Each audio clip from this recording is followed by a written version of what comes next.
Hey guys, Nathan here. So today I thought I'd do a little video on some passing tips for trans-masc people. Before people start commenting like, oh, you don't need to pass to be trans and stuff like that, it's like, yes, okay. This is for people that want to pass in public and like want to feel more safe and just more comfortable even. Like these tips can just help you feel more masculine if that's what you want and try and get rid of some of that dysphoria. So hopefully some of these are a bit helpful. This is just a list I compiled over time. So I've got my list here. The topics are facial hair, jaw, voice, height, hips, binding I don't really think I need to cover, body language, clothes. We'll do those. So this isn't everything from this list that I have. I will probably cover a couple of these in their own video, so like the working out and the swimming and binding. I've already done a SDP packer video that's got some information on just like basics and stuff, so I've already got that if you want to check that out. Anyways, let's get cracking. So first off, we have facial hair. So if you're pre-T, you won't, well, probably won't have any facial hair. So there's a couple of things you can do to make it either look like you do or make the fuzz that you have on your face a bit more masculine. If you have decent like length on some of your hair, like on your sideburns or on your chin or your stash or something like that, something you could do is dye it. People are a bit scared that they're gonna stain their face when they do that.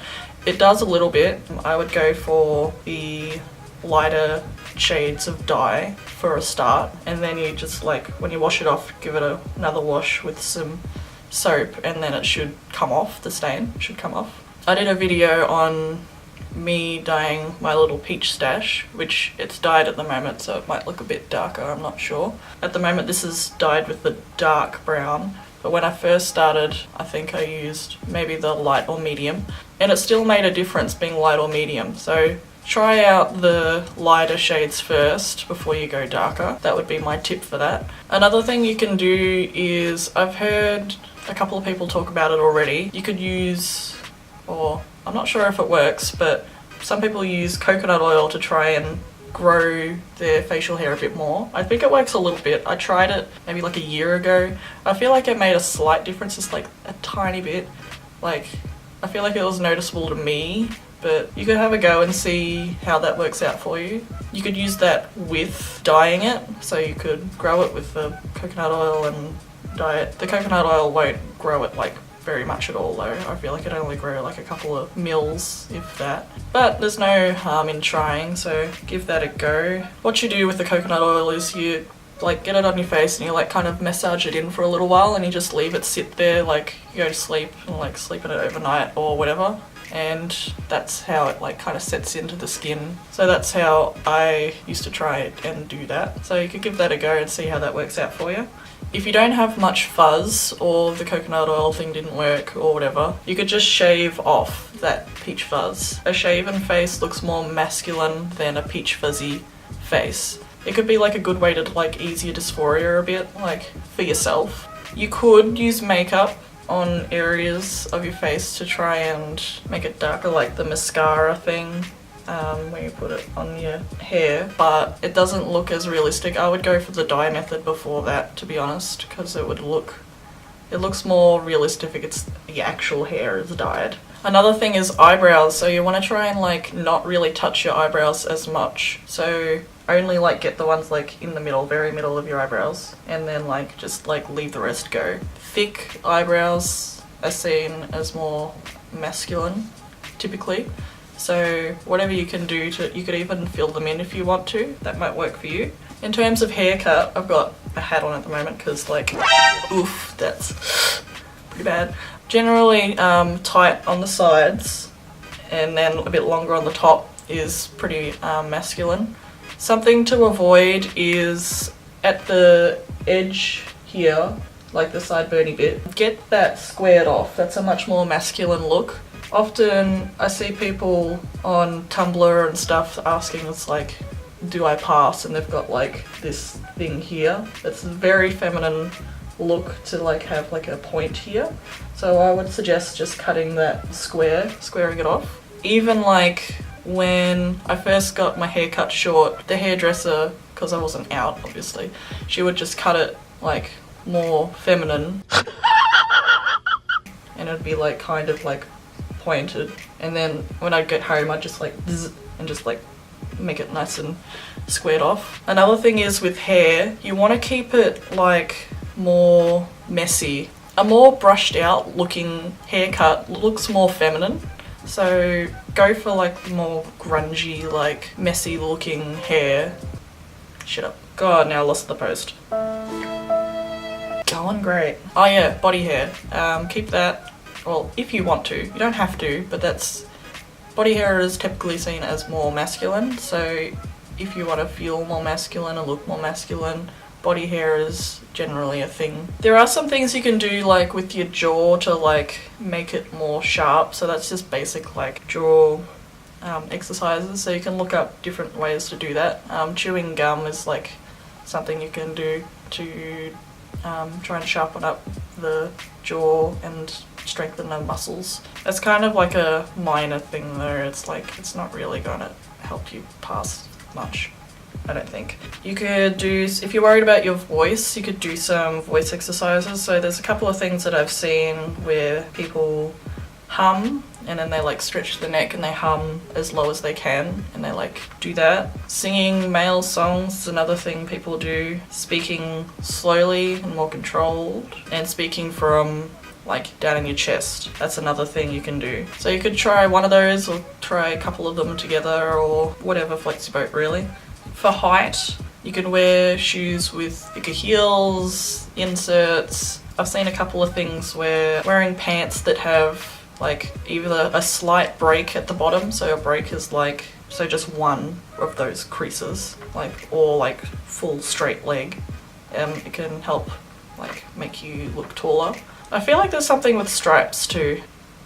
I'm not very dysphoric about my height, so I don't really think of ways to combat that dysphoria because I don't really have it there. So leave some comments with some tips that you have too, by the way, so you can add on to this and help out some other people too.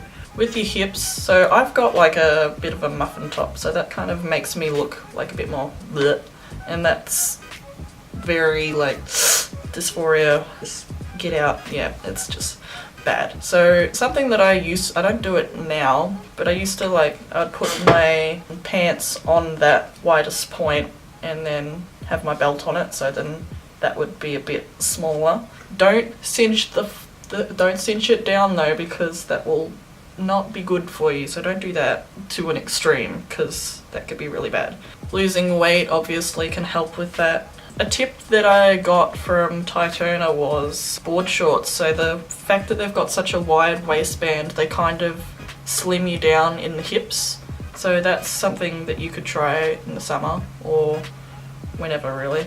You might freeze to death in winter though. I feel like packing isn't really a passing thing, so I'm skipping that. If you want more info on packing, I've got a video on that already. Binding, obviously binding can help you pass, it makes you look flatter. I might do a video about binding in particular because there's a lot of information that can be covered there. I feel like this video on its own is going to be pretty long actually, to be honest. Body language, so like your mannerisms and that do make a difference as well, which sounds a bit weird, but like you do notice it. Dudes will be like more like laid back in their chairs with their legs apart and stuff like that, while as the girls will have their legs crossed over like really closely and like stuff like that. There's like all sorts of like things like that. Walking with a wider stance, like imagine you've got like some junk down there. Packing will also make you more conscious of that, so if you pack then you'll probably automatically do that. Talking with your hands a lot is also a more feminine thing, so like more slow gestures might be seen as more masculine than like very like fast frequent gestures, hand gestures, movements. Hands in your pocket, also masculine. Crossing your arms, masculine. Bit defensive though, so if you're trying to make some friends, standing like that's probably not the best idea. Do some people watching, because there is a difference. Next we have clothes. So obviously a way to look more masculine is to wear masculine clothes, or clothes from the men's section. So that's pretty straightforward. What I do is I would go for t-shirts that are a bit oversized. That will make the shirt like run straight down your body and won't curve into your waist, so that makes you look more like that. So t-shirts that are a bit wider in like the torso area. Longer t-shirts are also better as well, more masculine. It also could help you look taller, I feel like. Also neck openings that are more smaller, so like a standard like crew neck, are a bit more masculine than say like a wide or a scoop or like a v-neck. They make your neck look a bit thicker because the neck hole fits that neck. Rolling up sleeves. So on t-shirts, if you get a bigger shirt, obviously your sleeves are gonna look fucking massive. But if you don't have to do this, but if you want your arms, if you're like say really skinny and you want your arms to look a bit thicker, what you can do is roll it up, and by rolling it up it exposes more of your arm and also tightens it, and it makes your arms look a bit, bigger. If you're worried about like your chest and that, wearing patterns and dark clothes is good for hiding anything in that area, and layering up, obviously.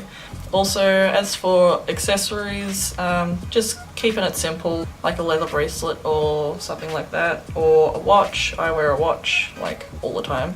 Snapbacks, ring. So that's just a couple of things that I've used or picked up on and put into this list. So if you have any tips, leave them in the comments. I'm sure it'll help someone out. I'll probably make some videos on binding and also working out. So if you like this video, you found it helpful, leave a like and subscribe if you want to see anything else from me. I've got my tea updates and also those 2 videos that I just mentioned that I'll probably be doing at some point. So subscribe if any of that interests you, and I'll see you later.